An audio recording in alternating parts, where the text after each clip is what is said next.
tive três fases na minha vida. A primeira fase foi a fase do aprender. Essas três voltas ao mundo que eu dei no meu barquinho pequeno, Três Marias, eu estava estudando e botando em prática o que estava aprendendo, isso e aquilo e tal. Aí pronto. Quando acabei de dar três voltas ao mundo, eu fui mesmo produzir. Eu ampliei minha firma de engenharia, trabalhei muita coisa e assim por diante. E então eu passei para a terceira fase, que foi ensinar.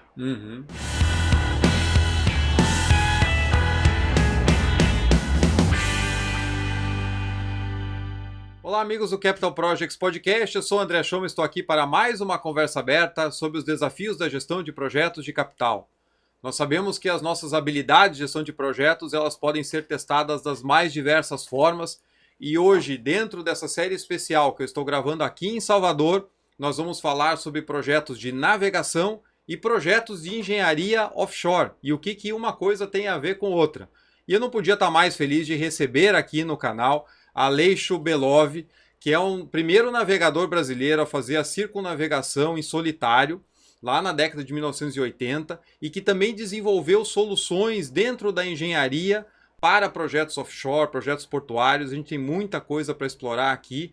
Aleixo já deu a volta ao mundo 5 vezes, fora outras viagens que ele já fez. Ele vai contar um pouquinho para nós aqui. E também é o fundador de uma empresa que hoje tem mais de 1.600 funcionários trabalhando com projetos complexos de alta tecnologia dentro do ramo offshore. Aleixo, muito obrigado pela tua participação aqui no Capital Projects Podcast. Obrigado a você. Para mim é um grande prazer poder contar contigo aqui e ter tanta coisa para falar da complexidade de projetos nesses dois mundos, tanto na navegação como dentro da engenharia. E a sua história ela é fantástica, assim, de como começou e com tudo que as soluções que você teve que desenvolver para suas viagens e depois, em paralelo, as aplicações dentro da engenharia, a carreira que você foi seguindo, a fundação da sua empresa e as soluções que hoje ela oferece no mercado, né? Como é que começou essa história lá atrás? Como é que você se apaixonou pelo mar e se transformou em navegador? Repare bem, por incrível que pareça, não somos nós que escolhemos nosso caminho. Por exemplo, eu nasci na Ucrânia, filho de pai russo e mãe ucraniana, um pai que era agrônomo. Com a Segunda Guerra Mundial, o fronte passou pela nossa casa, tiro para tudo quanto é lado, não sei o quê. Enquanto o fronte ia em direção lá a Moscou, meu pai pegou a minha mãe, minha irmã e eu, nós quatro, e saiu andando em direção à Europa.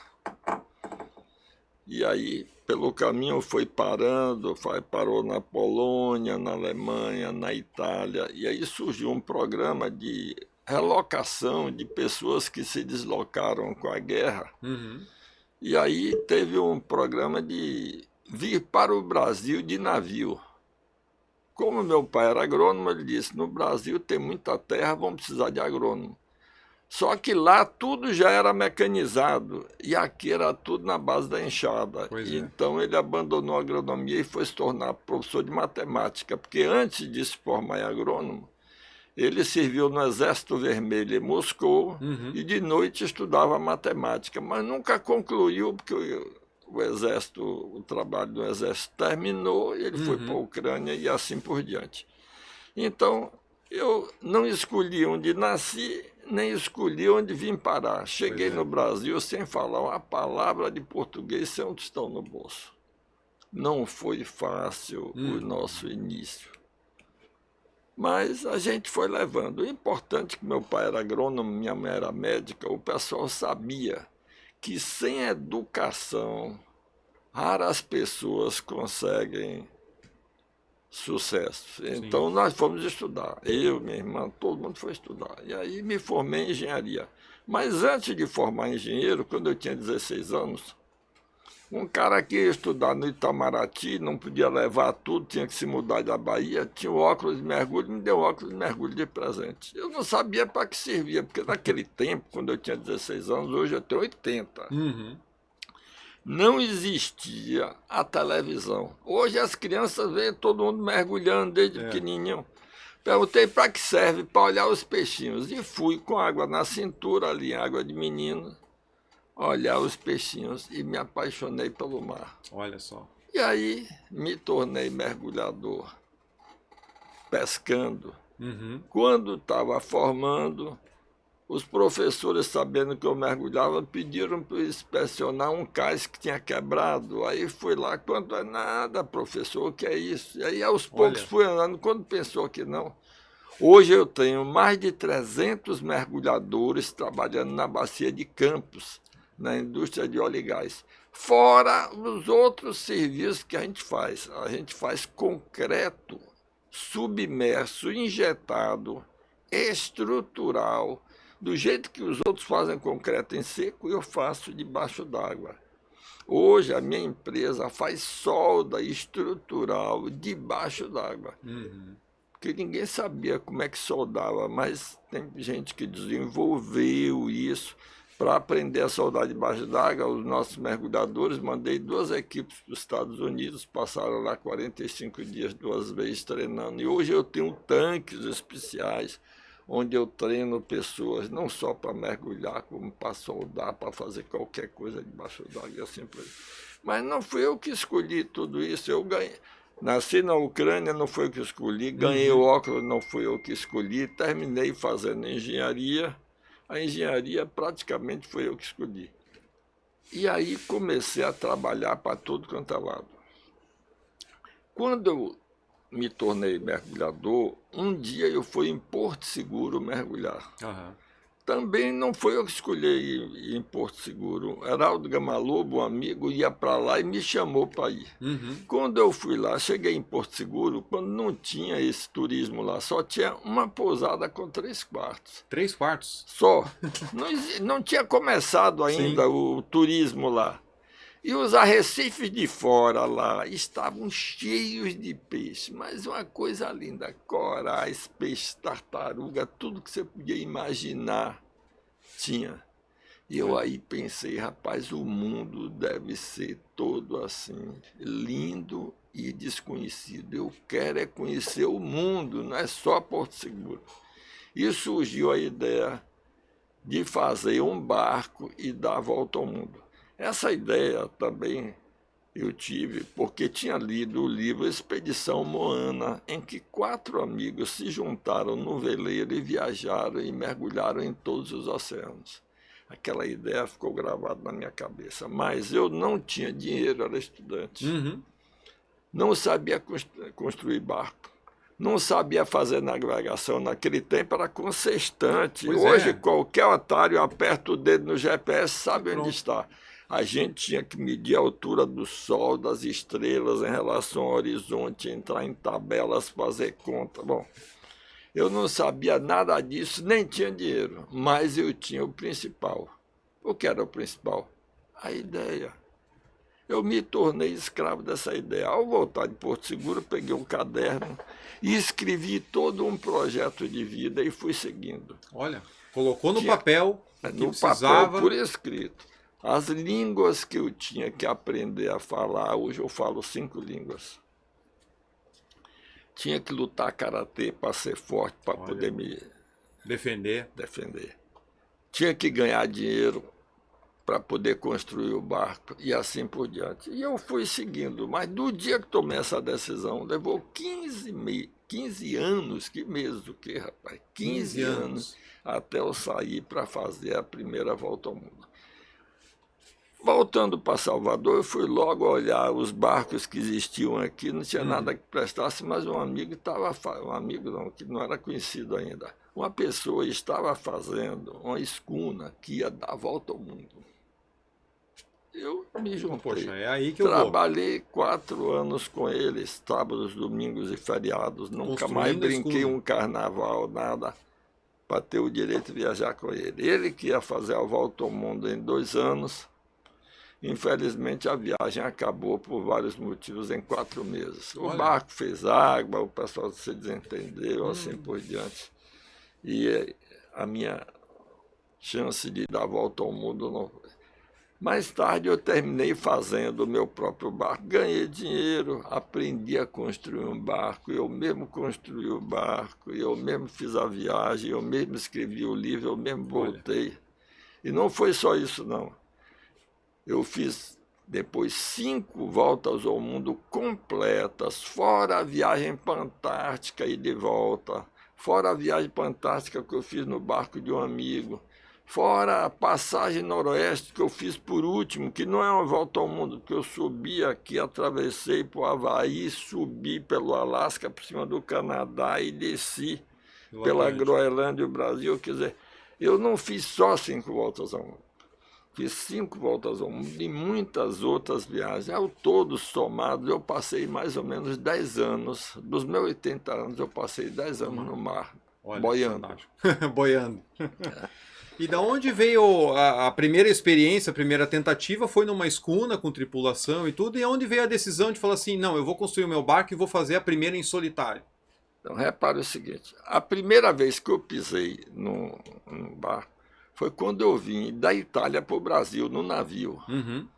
Toda hora o microfone chamava a gente tinha que subir no convés com salva-vida vestido, depois dizia, é só um treinamento. Nossa.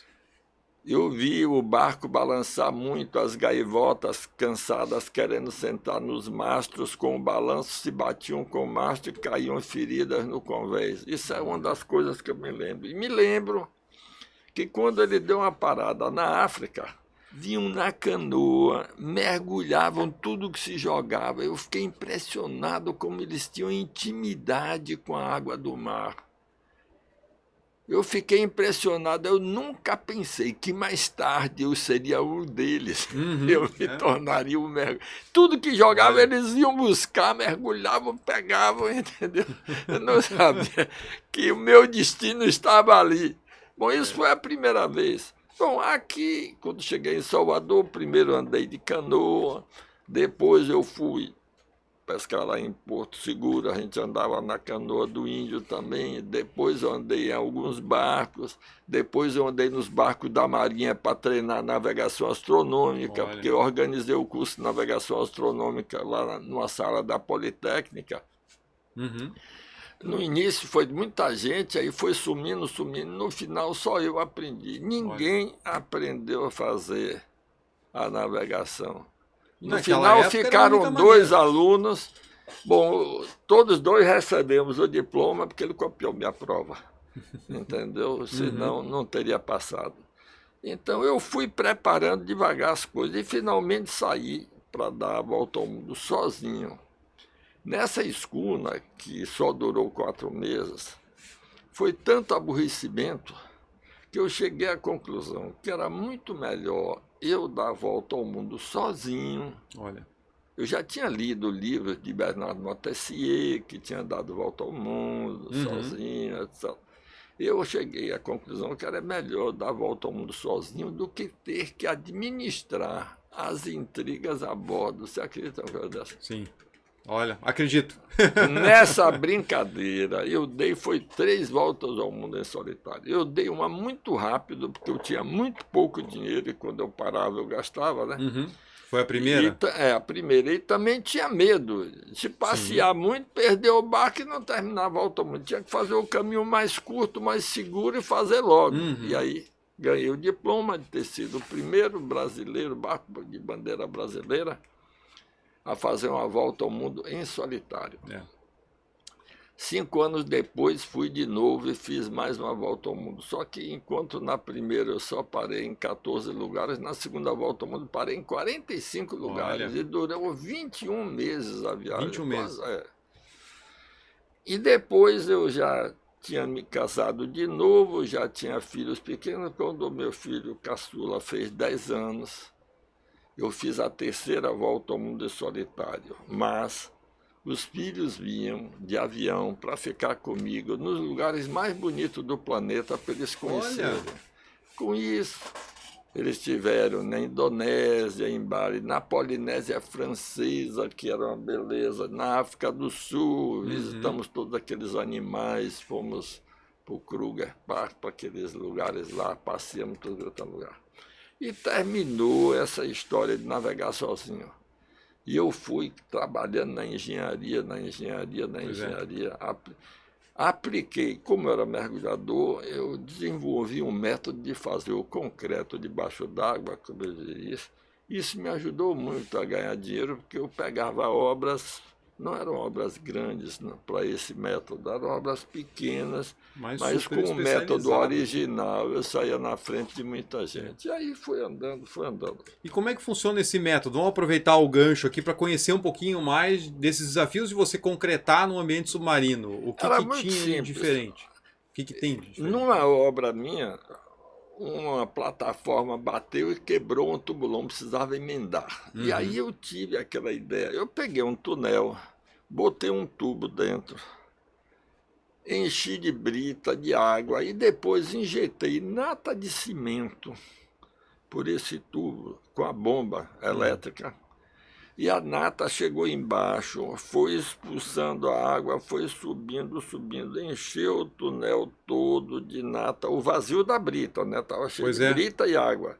Expulsou toda a água, deixei derramar mais, parei. No outro dia eu cortei o túnel com maçarico, abri. O concreto parecia um mármore, lisinho, perfeito. Não tinha uma bicheira, não tinha nada. E aí começou, aí emendei o tubulão. Depois eu fiz uma carreira naval inteira. A carreira naval é um negócio, uma rampa assim, que um terço fica em seco e 2 terços fica debaixo d'água. Não tem maré baixa aqui. Não, senão o barco não sobe, né? Exato. Para subir o barco tem resultado. Aí eu peguei, cravei estacas, fiz viga de concreto pré-moldadas, caixotes com encaixe das vigas e das estacas e emendei as vigas com as estacas, tudo com concreto injetado. Essa carreira foi projetada para 1.200 toneladas, barco de 1.200. Um dia surgiu um de 1.800 e o dono da carreira me ligou querendo botar o barco, pedindo autorização. Eu digo, olha, eu projetei para 1.200. Você quer botar, você tenta. Tem um coeficiente de segurança de 50%. E doido que ele botasse para testar o meu método, porque agora que eu ia saber se meu trabalho estava bem feito.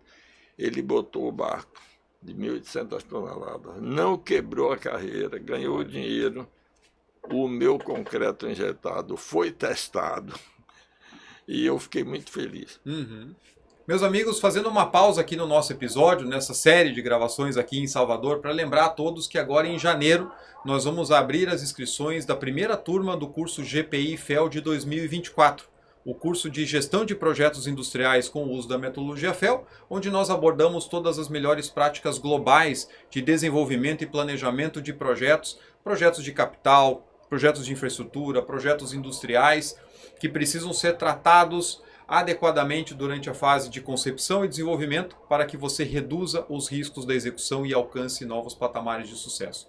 Então comece 2024 dando aquela turbinada na sua carreira, se inscrevendo no GPI FEL. O link para mais informações você encontra aqui na descrição desse episódio. Eu espero você lá. E assim foi indo. Mas a firma foi que... Eu fiz a primeira volta ao mundo antes de ter a firma. Quando eu voltei, montei a firma. Quando eu fui fazer a segunda volta, eu demiti 80 funcionários. Entendeu? Porque... Pois é, como manter a firma, ainda mais naquela época. Você não está no WhatsApp todo dia aqui lá. Eu levei 21 meses viajando e só tinha eu de engenheiro na firma. Olha. A firma era pequena. Quando...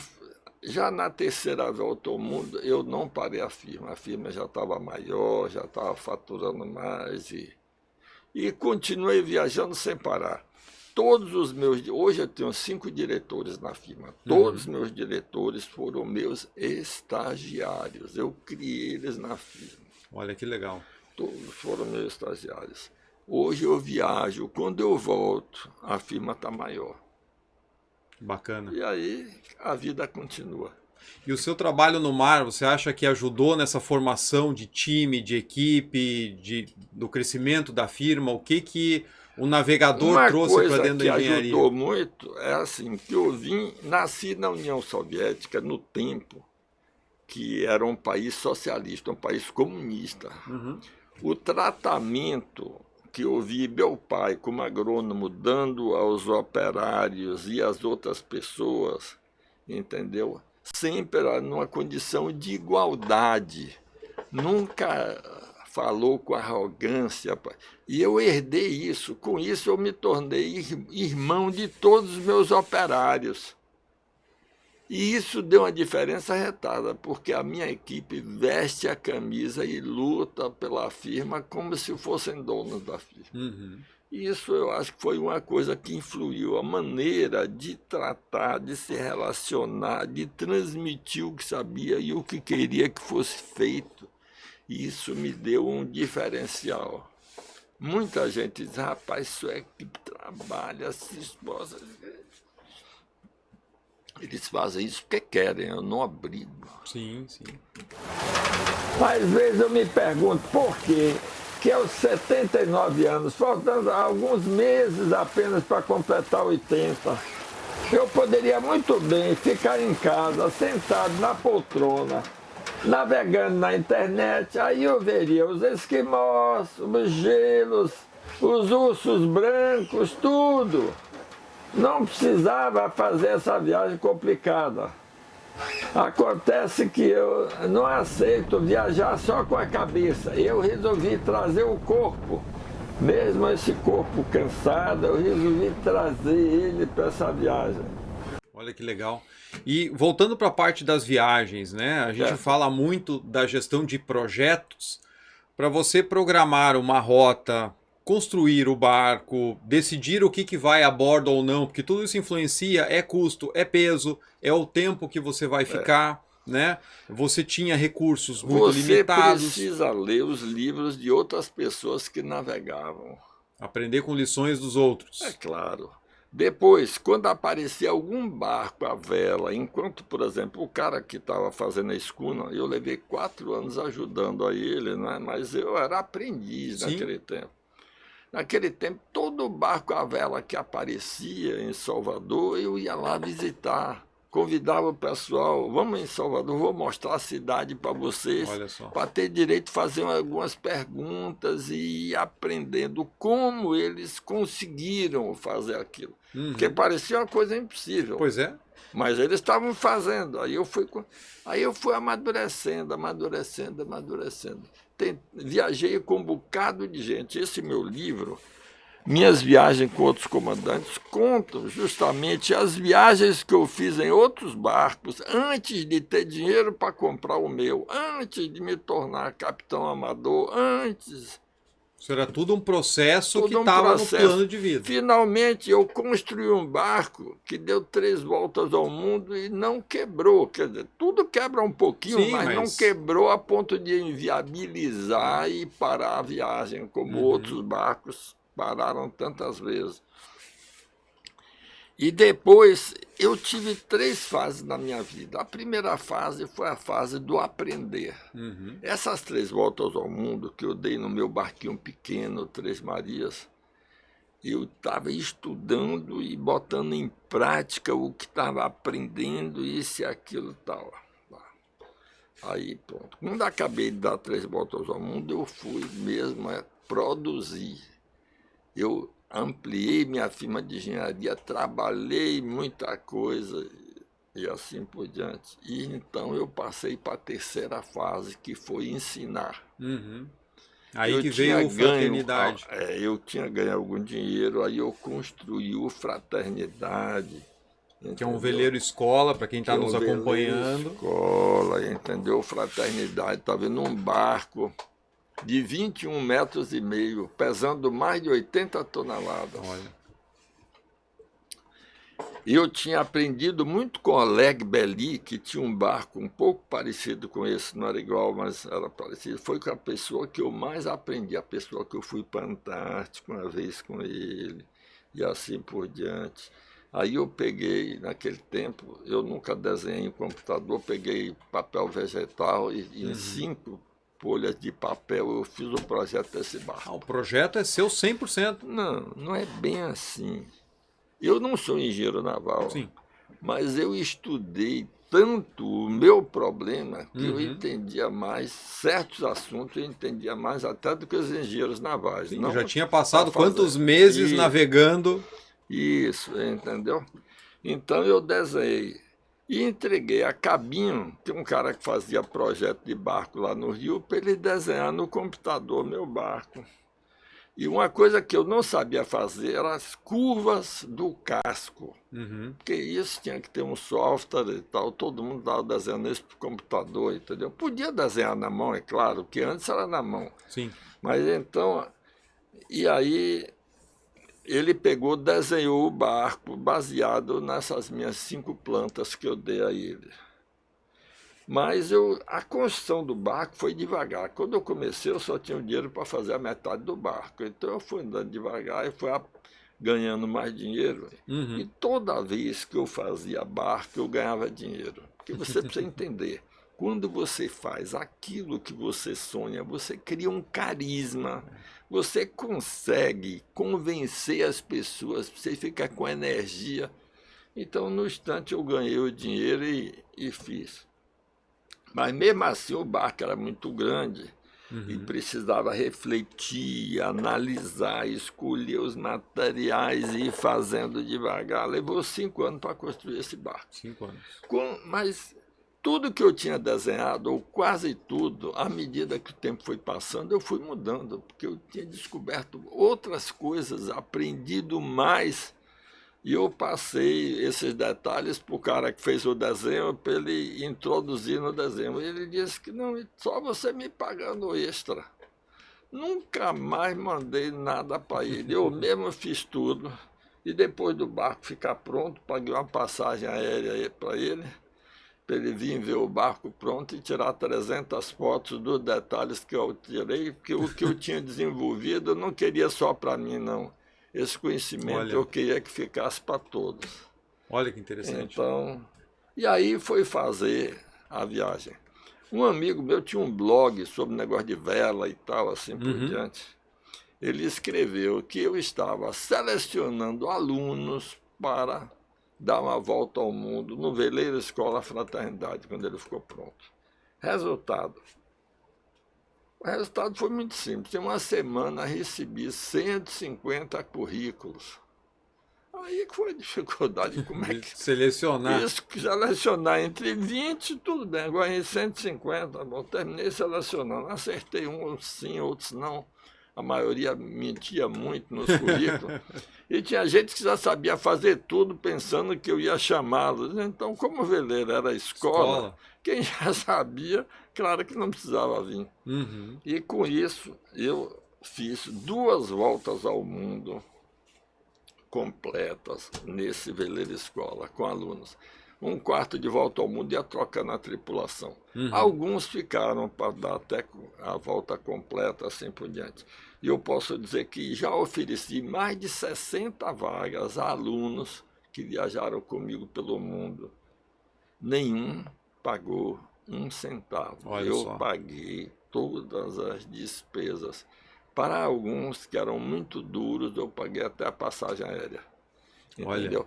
Resultado. Então eu não só fiz 2 voltas ao mundo completa, como eu fui para a Antártica com 10 pessoas. Uhum. E depois eu fiz a passagem noroeste, que um trecho tinha 6 pessoas, outro trecho tinha 8, chegou a ter 9 pessoas a bordo. Ao todo, já tive mais de 60 alunos. Então, essa já foi minha fase do ensinar o que eu tinha aprendido. Mas não foi só isso. Eu também fiz a fundação, fiz o museu Uhum. e peguei todas as coisas bonitas, as obras de arte, as conchas, os filmes, as fotografias. Tirei cópia de todas as cartas náuticas que eu usei, botei tudo lá no museu. Não tenho mais nada bonito na minha casa, está tudo no museu. Eu não Oh, que preciso de mais bacana. nada. Eu estou com 80 anos, estou esperando a hora de viajar, né? Mas enquanto não viajo, por incrível que Olha. pareça, estou escrevendo meu 11º livro. Eu escrevi já 10 livros Uhum. sobre as viagens. O meu 11º livro vai contar tudo. Como eu nasci, minha vida pessoal, minha vida de navegador, minha vida de engenheiro. Vou misturar tudo, deve dar uns 3 volumes. Né? Se eu Olha, conseguir fazer esse livro, aí já chega, porque já tenho 10 livros, já estou em 55 mil palavras. tá quase. Não, um livro desse, esse, por exemplo, acho que é 160 mil palavras, um Ah, livro desse, né? um Agora, você terço aí. precisa saber que cada palavra que você escreve, você tem que pensar, não é só Exato. digitar, não. É. E E assim nós vamos. é, não, com certeza.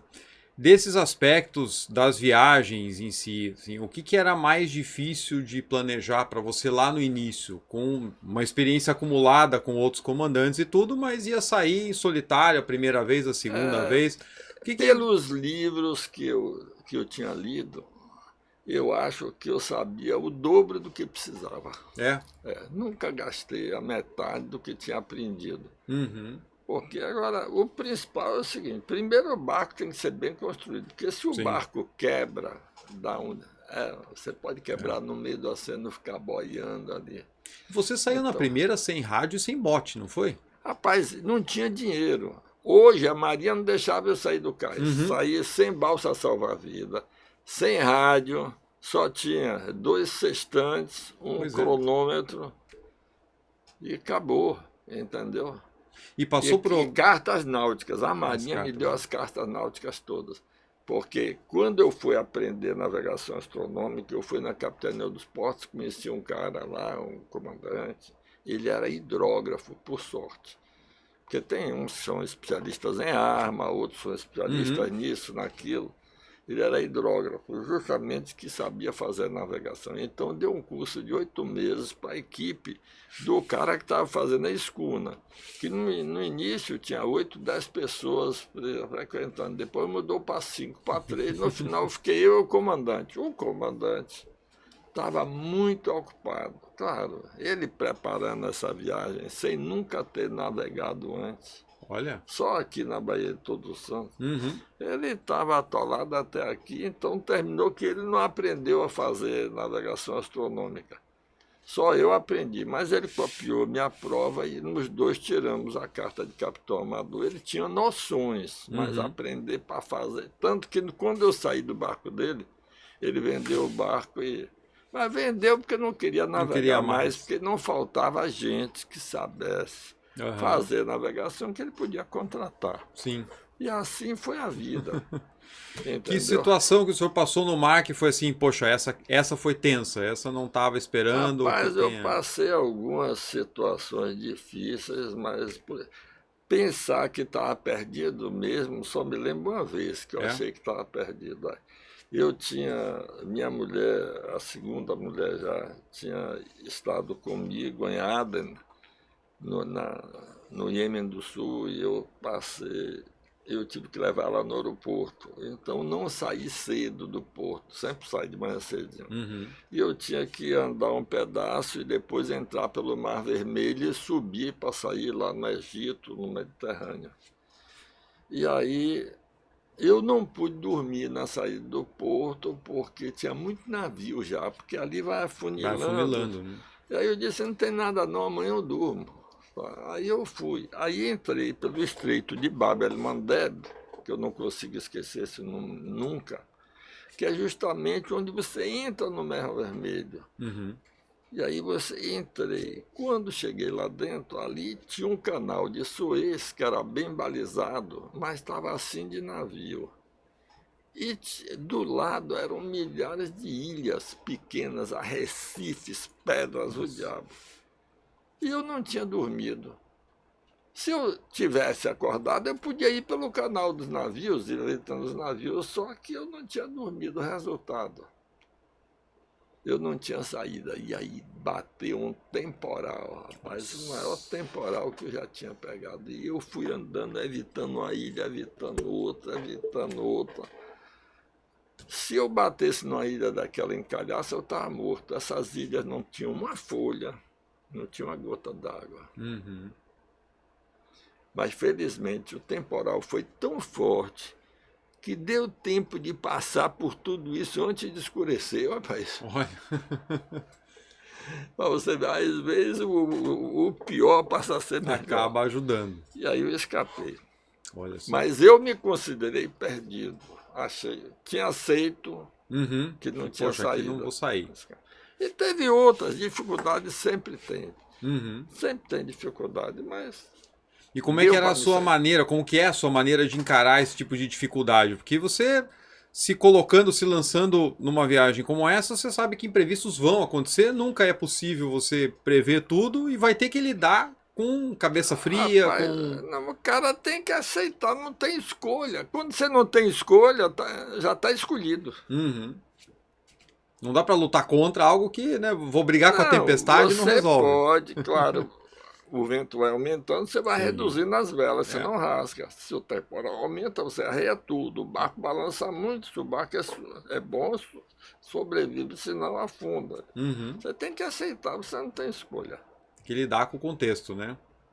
Não tem. O pessoal diz, você é muito corajoso. Corajoso, porra nenhuma. Eu tenho medo a viagem toda, do início ao fim, o tempo todo. Então, quando dá temporal, eu não tenho medo, não. Porque já estava com medo antes de começar. É uma boa saída, né? Deu medo o temporal? Não, já estava com medo. Eu apenas continuava com medo. Pois é. Eu não tinha medo. Nunca tive medo. É que não adianta ter a falta de percepção do risco é o que faz muitas vezes dar o problema. Né? Eu tô lendo ainda o seu primeiro livro, A Primeira Travessia, e várias vezes lá você comenta, né? Poxa, tem o risco do vento aumentar, vou baixar a vela e tal, porque não tem por que eu arriscar aqui e daqui a pouco ter um problema muito mais sério. Né? Será que o maço vai aguentar? Não vai? Poxa, por que eu vou querer ousar se a minha vida depende que o barco siga bem? Então eu misturei meu conhecimento de mergulho com o de navegação e hoje eu estou construindo navios até 50 metros, porque meu estaleiro é pequeno, não dá para fazer navio de 200 metros, mas até 50 metros eu faço navio, balsas, tudo. Eu faço emissários submarinos, eu faço qualquer coisa ligada ao mar. Portos de qualquer tamanho. Já fiz porto no Rio Grande do Sul, no Porto do Açu, no Belém do Pará, em Salvador, em todo lugar. Porto de qualquer tamanho, qualquer coisa. E aí vai levando, e a gente vai. Agora, o pessoal... Teve um cara que leu Confúcio e disse que Confúcio falou 500 anos antes de Cristo. Safado esse cara. Ele falou... Se você faz o que você gosta, você não trabalha, apenas se diverte, é só lazer. Então, se Confúcio tiver certo, eu nunca trabalhei. Chegamos ontem no Havaí. Lá do Panamá até aqui foram 34 dias de mar, sem parar.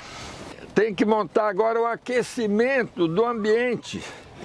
Lá no Brasil faz calor, mas lá em cima vai fazer frio.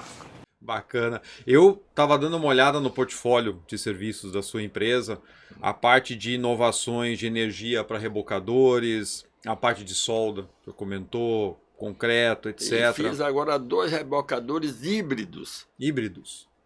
Dizem que são os 2 primeiros das Américas. Eu sei lá, são os primeiros. Todo mundo fala o que quer. Híbrido quer dizer, ele tanto é elétrico como é diesel. Ele tem geradores.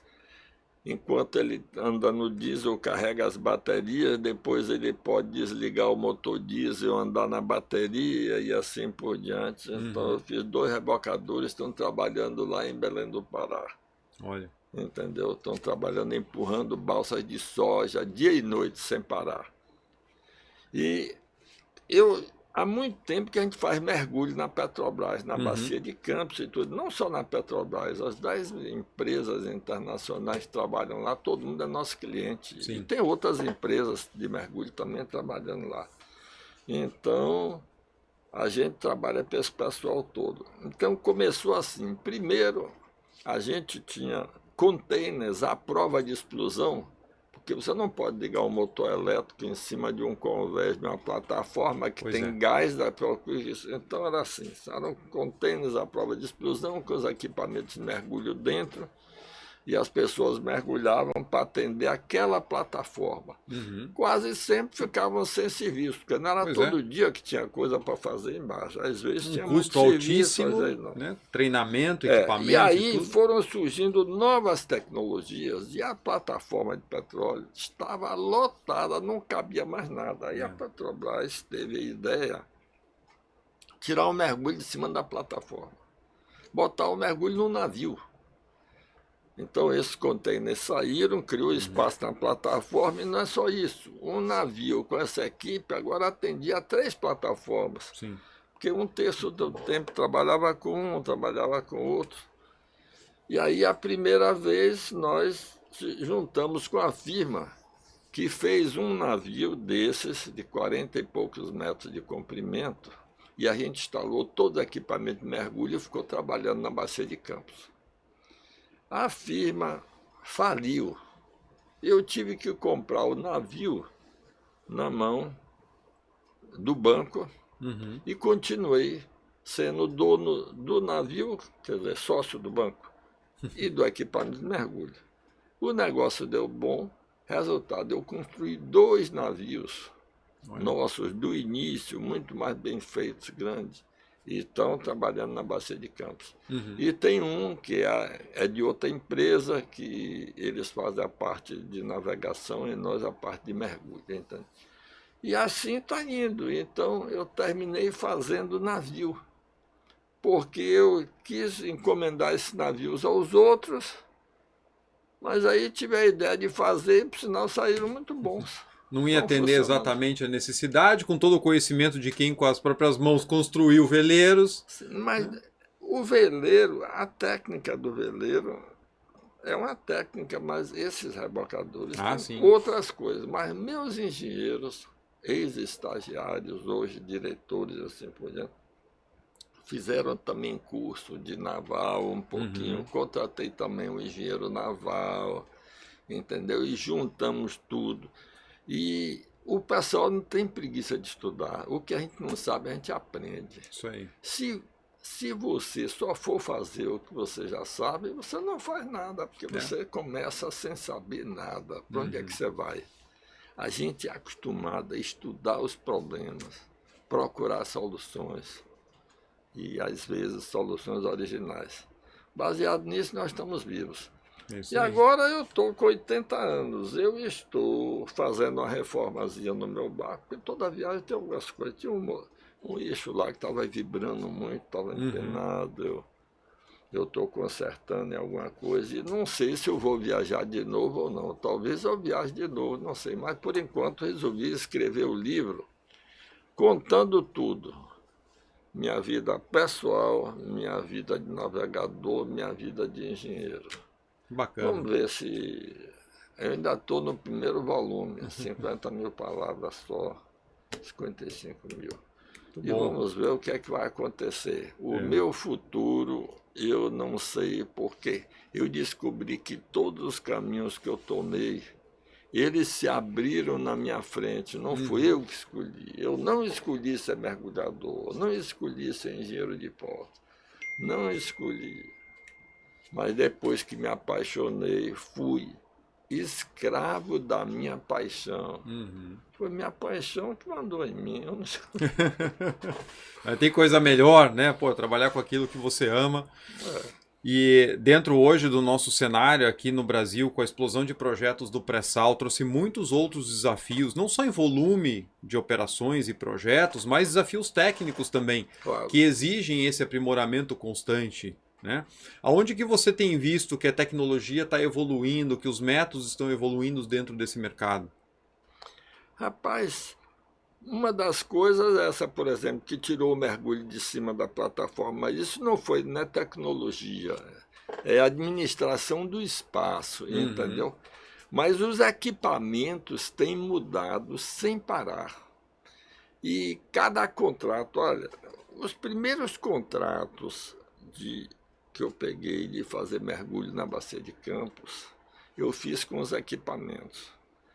Esse contrato é de 3, 4 anos. O primeiro foi de 4 anos. Uhum. 4 anos depois, o equipamento que eu estava usando já não servia mais. 4 anos depois.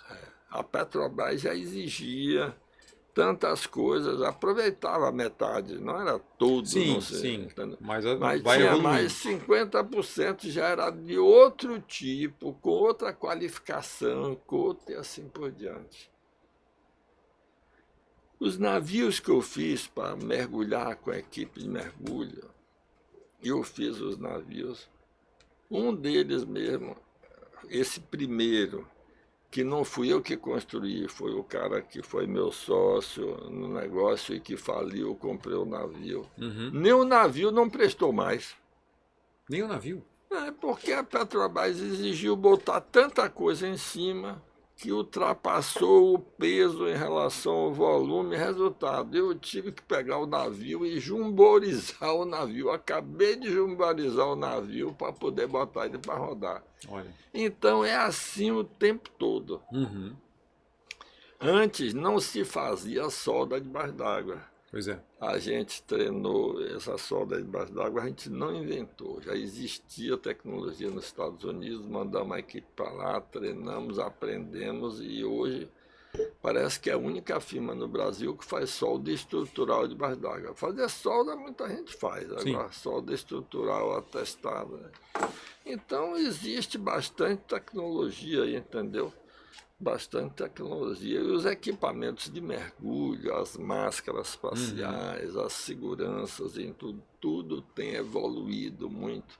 E também a parte dos robôs, né? Pois é, vocês operam com ROV hoje também, né? Também, mas rapaz, é um negócio que não dá dinheiro, não. Não?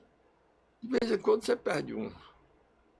Esses robôs não são, não sei se eles não são inteligentes ou não são nossos amigos. De vez em quando fica um no fundo do mar. O primeiro eu perdi, o seguro pagou a metade, dividiu o prejuízo comigo. O segundo, o seguro não pagou, está na justiça até hoje, eles não pagam. O terceiro partiu o umbilical e caiu no fundo do mar. A gente sabe onde ele está. Mas qual que é a profundidade? E buscar ele lá custa 80% do valor dele. Aí não compensa. Não compensa. Então a gente está esperando chegar um navio especializado nesse ramo para fazer para alguém o serviço. Que aí fica barato fazer para a gente. Porque se eu mandar o navio vir... Se mobilizar só para isso, fica inviável. Né? E falando em novas tecnologias, quando chegava um navio e se aproximava da plataforma, ele geralmente faz a união com um mangote de 400 metros de comprimento. Esse mangote era emendado 12 em 12 metros e assim por diante. Aí tinha que emendar, desemendar isso e aquilo. Agora, nós acabamos de montar um navio. Foi assim, a gente comprou o navio na China, 82 metros de comprimento. Em cima do navio, nós construímos 2 carretéis imensos, de 12 metros de diâmetro. Em cada carretel desse, eu sou capaz de enrolar esses 400 metros de mangote que unem. Antes tinha que cortar em pedaços, agora não. Você enrola e desenrola. Entendeu? Tapa as pontas para o óleo não derramar. Sim. Entendeu? Então não é só isso, é todo um sistema hidráulico. Teve que comprar os motores hidráulicos na Inglaterra e o navio foi comprado na China e teve que trazer. Custou o navio, custou trazer o navio, custou nacionalizar o navio e instalar os 2 carretéis em cima de 12 metros de diâmetro cada um. O navio tem 82 metros de comprimento.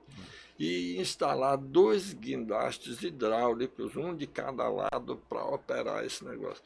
Então você falou, a tecnologia tem mudado. Antes pegava e emendava a tubulação de 12 metros para fazer, agora não. Só existia um navio desse no Brasil. Hoje nós fizemos um, agora tem 2.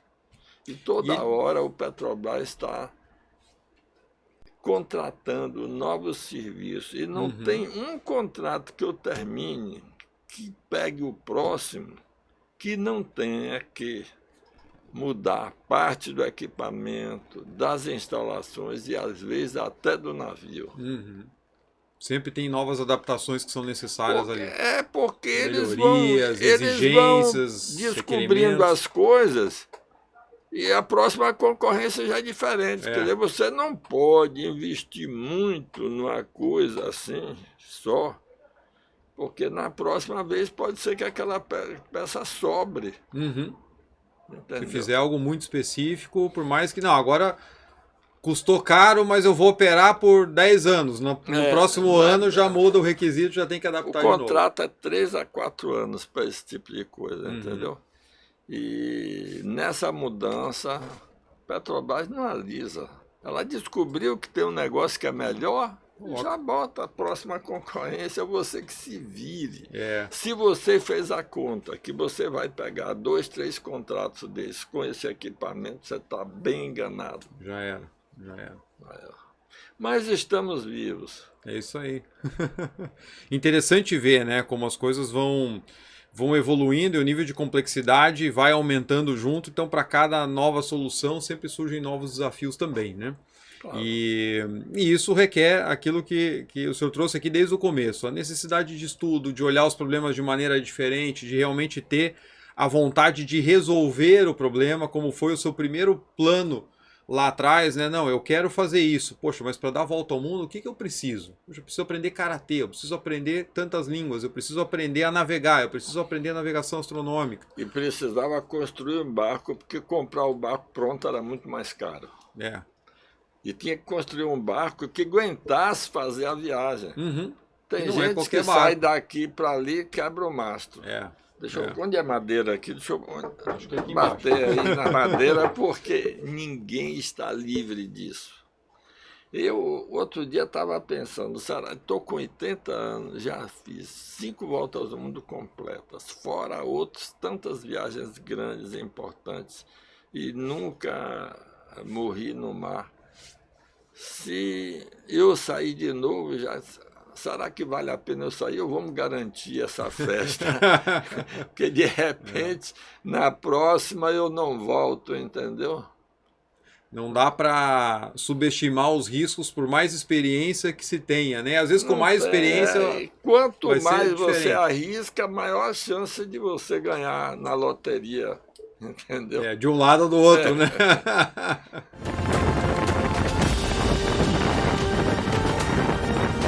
5 meses depois de ter saído de Salvador, Bahia, Brasil, para tentar fazer a passagem noroeste, finalmente estamos atravessando agora o Estreito de Bering.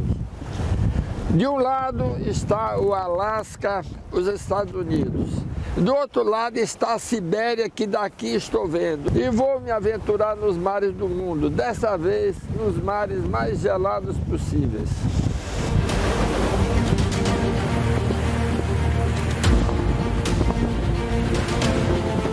Seu Aleixo, grande prazer contar contigo aqui no nosso canal. Certo. E eu sempre, antes de encerrar, eu peço para o convidado deixar dicas para a nossa audiência.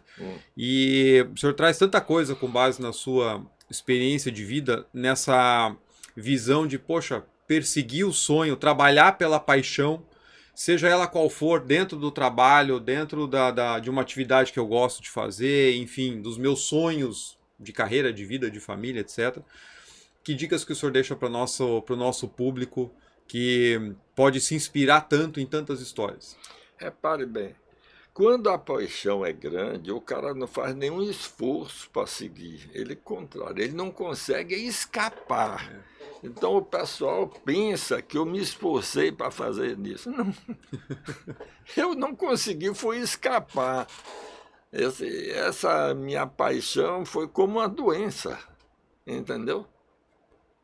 Eu não tive outra chance. Então, não se preocupe. Se você não tiver uma paixão dessa que lhe empurre por esse caminho de qualquer jeito, não vá, não.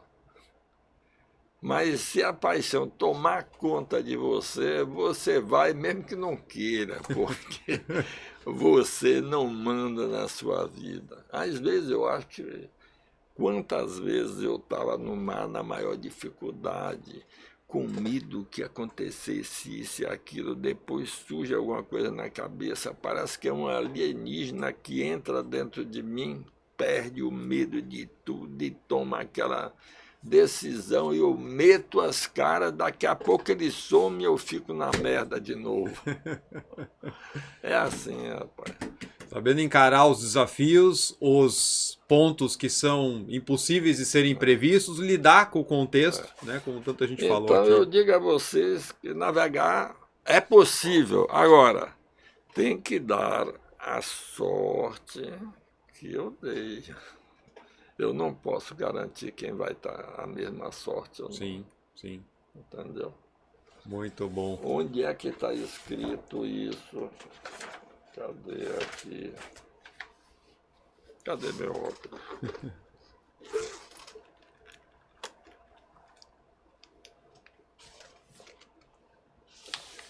Aí. Amundsen, o primeiro cara que fez a passagem noroeste em 1903, ele falou: a vitória aguarda por quem tem tudo em ordem. Nós a chamamos de boa sorte. Então, eu dei sorte, tá? A derrota acontece com quem negligenciou de tomar as necessárias precauções.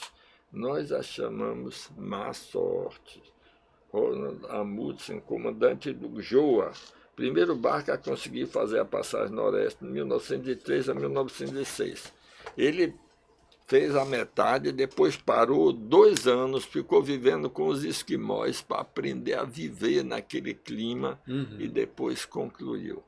Mas em 1800 tiveram 15, 20 expedições, não é de um barco não, de vários barcos para fazer a passagem noroeste, mas naquele tempo a maioria desse pessoal morreu, porque eles tentaram passar pensando que ali era uma passagem, era um beco sem saída. Quando ia voltar, o verão já tinha acabado, que só abre aquilo por 2 meses e meio, aí o gelo fechava, a comida acabava, o pessoal morria, mas não desistia, vinha outros barcos e outros.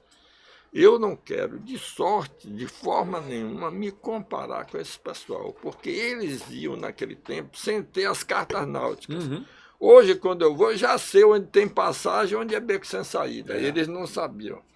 Hoje eu sei a finura de todo lugar, se você vai encalhar ou não vai. Hoje eu tenho GPS para saber onde estou com precisão, mesmo se o tempo fechar e as nuvens não deixarem você fazer navegação astronômica, nem eu faço mais que não precisa.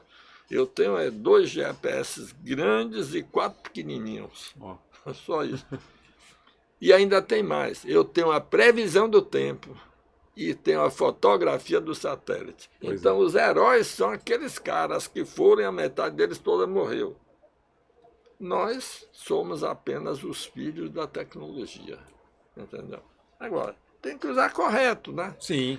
Se você não usar correto, você ainda pode se lenhar. Não é impossível, não. Se lenhar é fácil. Bacana, muito bom. Preparação, estudo, né? E tudo isso com base em lições aprendidas de quem veio antes. E como hoje é diferente a navegação de quando você fez a primeira circunnavegação com toda a tecnologia e tudo mais, né? E imaginar lá nos anos de 1800, com todas essas dificuldades a mais, muito maiores, né? Muito bom. Sr. Aleixo, muito obrigado mais uma vez pela sua participação aqui no Capital Projects Podcast.